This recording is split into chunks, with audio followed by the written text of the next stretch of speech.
the men, when you stepped out in terms of being a full member of the clergy, that the men you felt were threatened by the concept of women in the pulpit?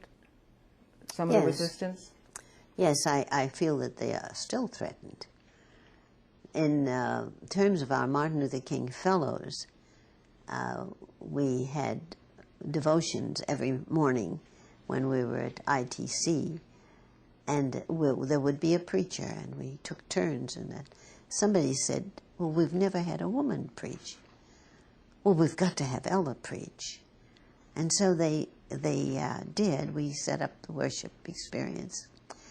And after the worship experience, some of the worst offenders, some of the ones who just hated the whole idea of my preaching, were draped over the side of the bench just crying, without calling names. Some of them are very much, even today, have difficulty with women in the pulpit. Why is it so strong? I don't know. I really don't know. But I do know that one of them was converted when a member of his parish said she was going to seminary. And now she is official, one of the strongest workers in the Ministers and Missionaries Benefit Board. She is actually doing very well with that retirement plan. And she's back out in Washington, where she came from, the state of Washington.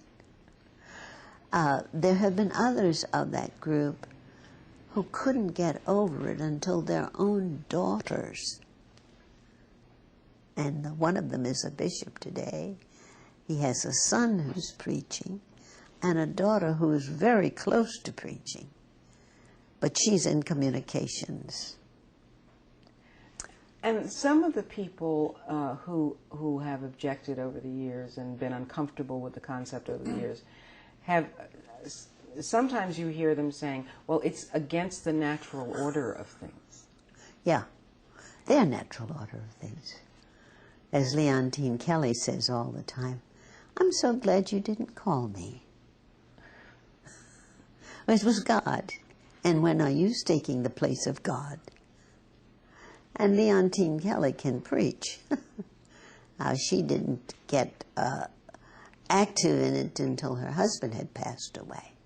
It's an established thing in the culture for centuries. So it's an unfair advantage for the male, but when you've had it so long, people don't give it up easily.